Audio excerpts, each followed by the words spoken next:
Joining us from Athens by phone is former Greek Finance Minister Stefanos Manos. Thank you very much, Minister, for making time for us today. You're an opponent of the current government. Papandreou will be addressing Parliament. Will his government survive? It might survive.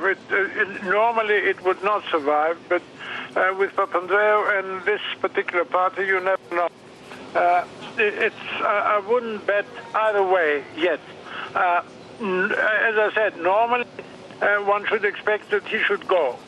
Now, but the point now is not necessarily what's going to happen with Papandreou, but whether there's going to be a new government which will be able to pull Greece out of the mess that Papandreou created. By that I mean that Papandreou may stay in the leadership of his party, but that the party and another party would support a government that would, as I say, pull us out of the mess.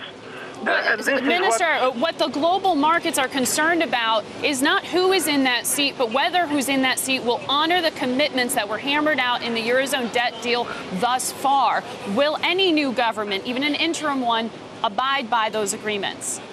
My guess is that, yes, they will abide, provided such government is formed. And that's what's at stake at the moment. Whether, in fact, the two parties, that is, the party that's in power and the main opposition party, can get together and agree on such a government that would pull us out of the mess.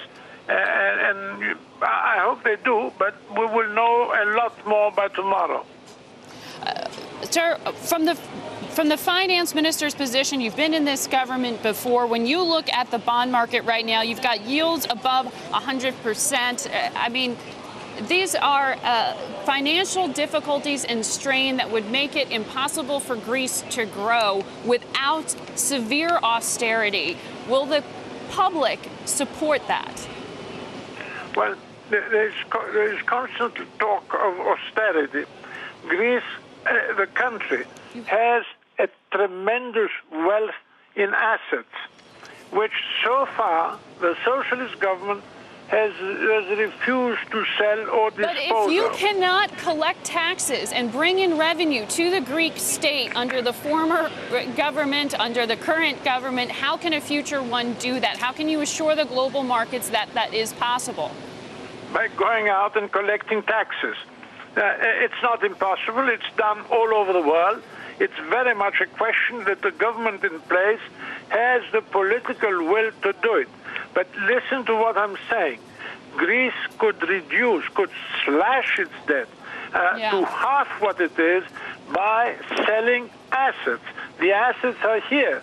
And the problem is that the government that's now probably towards the end of its tenure has refused to sell any assets whatsoever. And that's why we've reached that decision in Brussels to reduce our debts. We didn't have to do that. We could have sold assets and achieved the same result. Minister, thank you.